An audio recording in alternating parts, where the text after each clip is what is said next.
Aujourd'hui, on se penche sur les puissances mathématiques. Un outil fondamental qu'on croise un peu partout.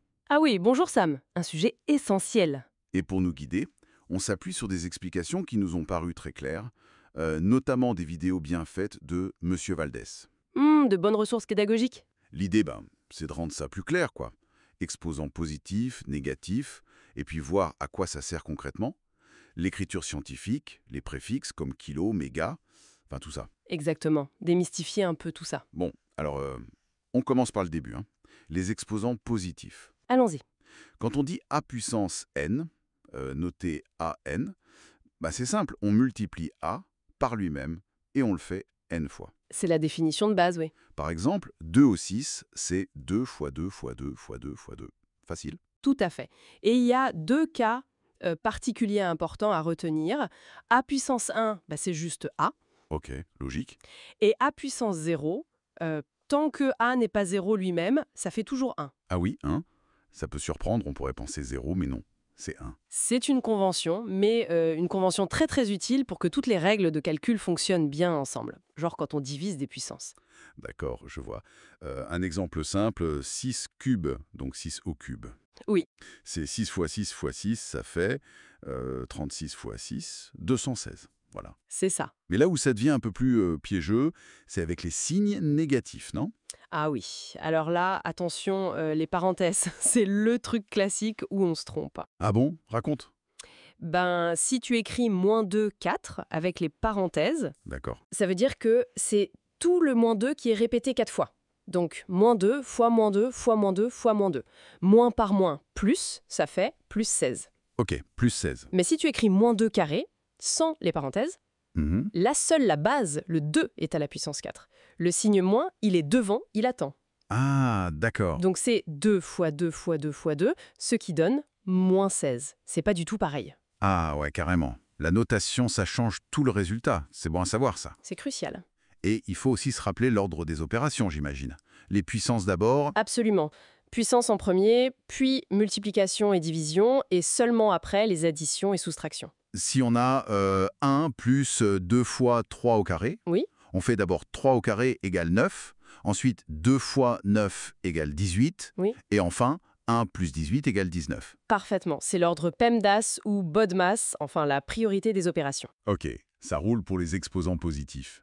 Mais alors, l'exposant négatif, PUM, qu'est-ce que ça vient faire là?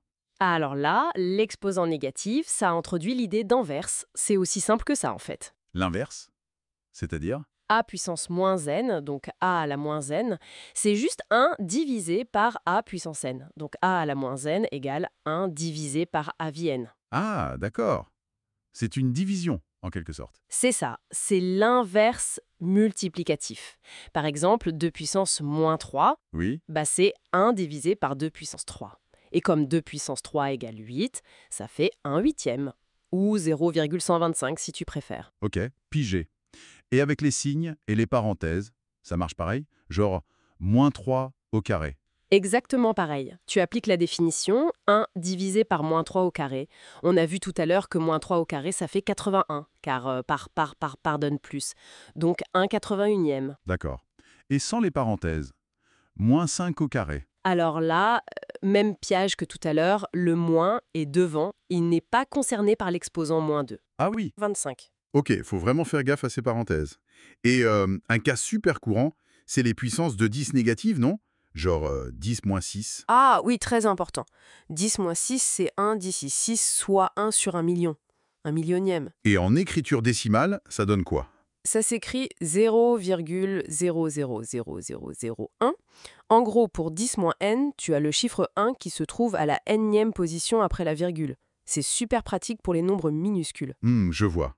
Et ça nous amène directement à l'écriture scientifique, j'imagine, pour jongler avec ces nombres immenses ou minuscules. Exactement. L'écriture scientifique, c'est une façon standardisée d'écrire ces nombres. Ça simplifie la lecture, la comparaison, les calculs. C'est quoi la règle déjà? La forme, c'est toujours A fois 10 puissance n.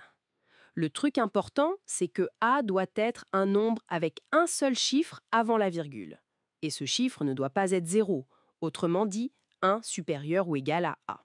Et n, c'est un entier, positif ou négatif. un seul chiffre avant la virgule, pas 0. Compris. Cette contrainte sur A, 1 supérieur ou égal à A, c'est ce qui rend la comparaison des ordres de grandeur immédiate. Tu regardes juste l'exposant n. Ok, donnons des exemples. 54 365. Comment on met ça en écriture scientifique?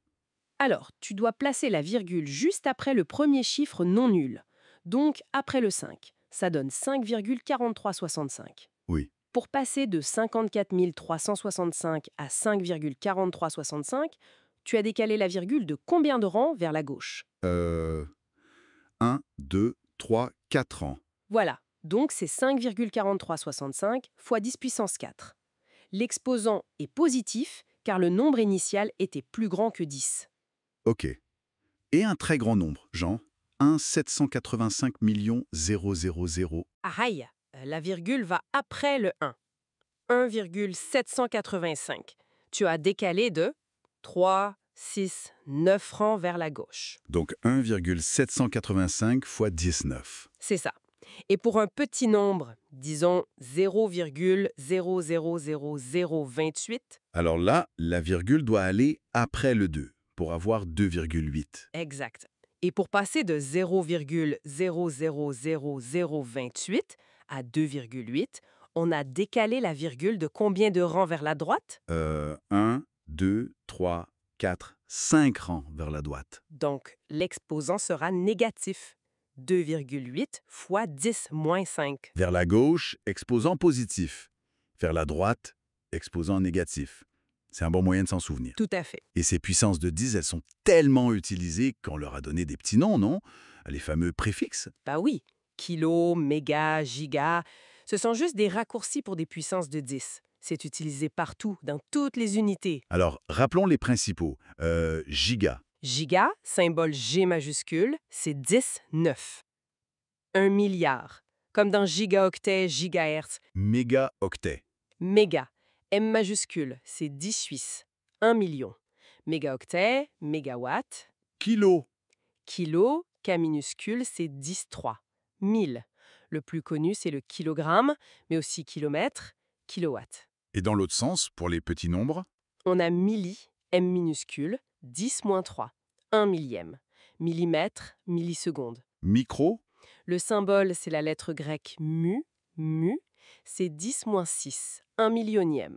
Micromètre, microseconde. et encore plus petit, Nano, N minuscule, c'est 10 moins 9, 1 milliardième.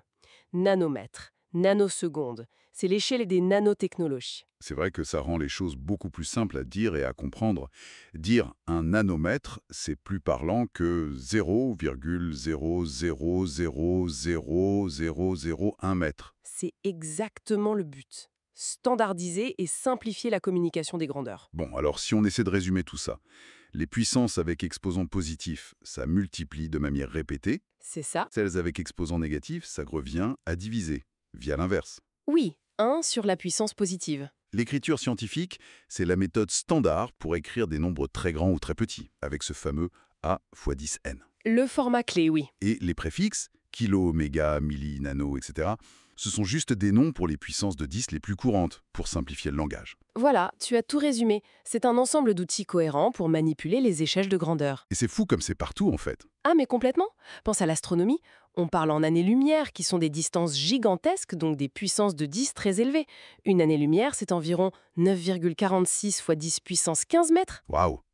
Et à l'inverse, Là, on pense à la physique des particules ou à la biologie moléculaire, l'ADN. On est à l'échelle du nanomètre, 10 puissance 9 mètres, ou même en dessous. Sans les puissances et l'écriture scientifique, on ne pourrait tout simplement pas faire de calcul ou même décrire ces mondes. C'est pareil en informatique, avec les octets, les bits, les fréquences. c'est vraiment la base, quoi. Indispensable. Du coup, pour finir, une petite question qui ouvre un peu. Ces outils, les puissances, l'écriture scientifique, ils nous aident à appréhender des échelles vraiment vertigineuses, de l'infiniment petit à l'infiniment grand. Jusqu'où est-ce que ça peut nous mener? Est-ce que ces concepts mathématiques suffisent pour vraiment comprendre la réalité à ces échelles extrêmes, du monde quantique au cosmos tout entier? Ou est-ce qu'il y a une limite à ce que nos outils peuvent modéliser? C'est une excellente question. Très philosophique presque.